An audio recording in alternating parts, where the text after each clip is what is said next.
Hey guys, welcome to my channel. So ఈరోజు మనం MySQLని మన సిస్టంలో ఎలా ఇన్స్టాల్ చేయాలి దాని గురించి మాట్లాడదాం. అలాగే ఒకవేళ మీరు ఇన్స్టాల్ చేసుకునేంత స్పేస్ కానీ లేదు అనుకుంటే మీకు ఆన్లైన్ కంపైలర్స్ కూడా ఉంటాయి. సో వాటి గురించి కూడా నేను మీకు ఈరోజు చెప్పబోతున్నాను. సో ఫస్ట్ అయితే మనం గూగుల్ ఓపెన్ చేసి MySQL డౌన్లోడ్ అని ఇస్తే మీకు ఇలాగా కనిపిస్తుంటుంది. ఇక్కడ వచ్చి ఫస్ట్ లింక్ మీద క్లిక్ చేయండి. క్లిక్ చేశాక కొంచెం కిందకి వెళ్ళండి, స్క్రోల్ చేస్తే సో ఇక్కడ చూడండి MySQL కమ్యూనిటీ GPL డౌన్లోడ్స్ ఉంది. దీని మీద క్లిక్ చేయండి. క్లిక్ చేశాక ఇక్కడ మనకి కమ్యూనిటీ డౌన్లోడ్స్లో MySQL ఇన్స్టాలర్ ఫర్ విండోస్ అని ఉంటుంది. సో దాని మీద క్లిక్ చేయండి. క్లిక్ చేశాక ఇక్కడ మీకు 2 ఫైల్స్ కనిపిస్తుంటాయి. మనం డౌన్లోడ్ చేసిన వర్షన్ ఇది.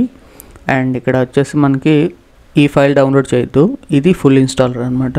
సో దీని మీద అయితే క్లిక్ చేయండి. నేను ఆల్రెడీ డౌన్లోడ్ చేశాను. సో దాన్ని అయితే ఇప్పుడు మనం ఇన్స్టాల్ చేసి చేద్దాం. సో ఇప్పుడు నేను దీని మీద రైట్ క్లిక్ ఇస్తున్నాను, ఇన్స్టాల్ మీద క్లిక్ చేయండి, ఎస్ అని ఇవ్వండి.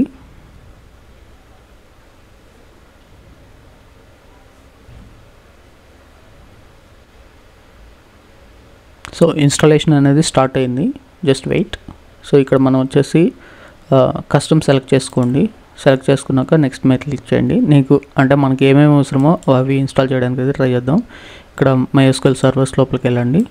సో ఇక్కడ ఉన్న సర్వర్ని అయితే ఇట్లా అంటే ఇటువైపు డైరెక్షన్ ఉంది కదా, దాని మీద క్లిక్ చేస్తే మనకి ఇన్స్టాలేషన్లోకి వస్తుంది. ఓకే, నెక్స్ట్ అప్లికేషన్స్లోకి వెళ్ళండి.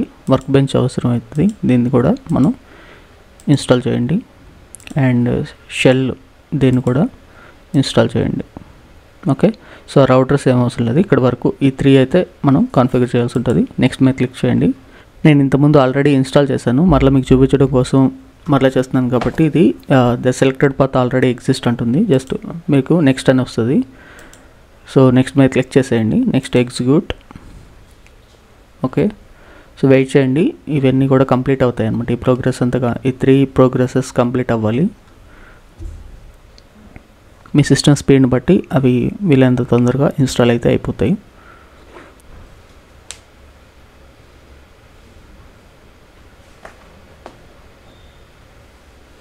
ఓకే, సక్సెస్ఫుల్గా కంప్లీట్ అయింది. నెక్స్ట్ మీద క్లిక్ చేయండి and again next.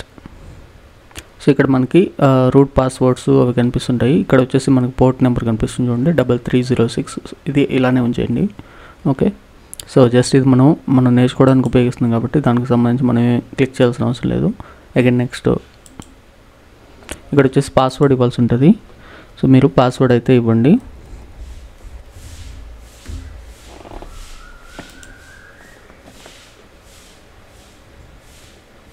So okay, check అయింది. నెక్స్ట్.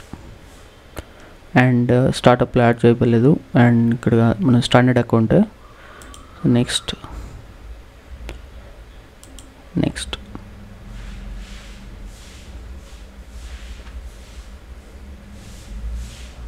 సో మనకి సక్సెస్ఫుల్గా ఇన్స్టాల్ అయితే అయిపోయింది. ఫినిష్ మీద క్లిక్ చేసేయండి అండ్ నెక్స్ట్. ఓకే, సో ఇట్లయితే మనకు ఓపెన్ అయింది కదా. ఇప్పుడు మనం ఒకసారి చూద్దాము. దీన్ని క్యాన్సిల్ చేసేయండి. అండ్ మనకి MySQL వర్క్ బెంచ్ అనేది ఓపెన్ అయింది. సో ఫస్ట్ అయితే మనం కనెక్ట్ అవ్వాలి మన సర్వర్కి. సో దీన్ని మీద క్లిక్ చేస్తే మనకి ఇది ఆల్రెడీ నా యూజర్ పాస్వర్డ్స్ సేవ్ అయిపోయినాయి కాబట్టి నన్ను అడగలేదు. అది యాక్చువల్గా మీరు లాగిన్ అయ్యేటప్పుడు మిమ్మల్ని ఖచ్చితంగా అది పాస్వర్డ్ అడుగుతుంది. ఓకే, ఆ పాస్వర్డ్ ఎంటర్ చేస్తే మీకు ఇట్లాగా కనిపిస్తుంటుంది. ఫస్ట్ మీకు అడ్మినిస్ట్రేషన్లో కనిపిస్తుంటుంది. సో అడ్మినిస్ట్రేషన్లో మనకి సర్వర్ స్టేటస్ ఇవన్నీ కనిపిస్తుంటాయి అన్నమాట. ఓకే, కనెక్షన్స్, సో అలాగే data export imports, dash boards ఇవి ఉంటాయి. ఓకే, సో ఇక్కడే మీరు స్కీమాస్ మీద క్లిక్ చేశారంటే మనం వర్క్ లొకేషన్కి వస్తాం అనమాట. సో ఈ క్వైరీ మీద క్లిక్ చేయండి. సో దీనికి సంబంధించి నేను మరలా మీకు నెక్స్ట్ వీడియోస్లో చెప్తాను. ఓకే, సో ఈ విధంగా అయితే మనం SQLని అయితే ఇన్స్టాల్ చేయొచ్చు. ఓకే, సో ఇది వర్క్ బెంచ్ అనమాట. మీరు దీన్ని ఇది మనకి ఇన్స్టాలేషన్ చేసినప్పుడు ఆటోమేటిక్గా ఓపెన్ అయింది మనం ఇచ్చిన ఇన్స్ట్రక్షన్ ప్రకారంగా. అట్లా కాకుండా మీరు దాన్ని అంటే మీరు మరలా ఓపెన్ చేద్దాం అనుకుంటే MySQL టైప్ చేస్తే వర్క్ బెంచ్ అని వచ్చింది కదా, దీని మీద క్లిక్ చేస్తే మీకు ఇది ఓపెన్ అవుతుంది. ఓకే, సో అలాగే ఒకవేళ మీరు MySQL ఇన్స్టాల్ చేసుకోలేకపోతే మీరు సింపుల్గా ఆన్లైన్ కంపైలర్స్ని కూడా యూస్ చేయొచ్చు. సో మీరు దానికోసం జస్ట్ MySQL ఆన్లైన్ కంపైలర్స్ అని ఇచ్చారనుకోండి. సరే, ఆన్లైన్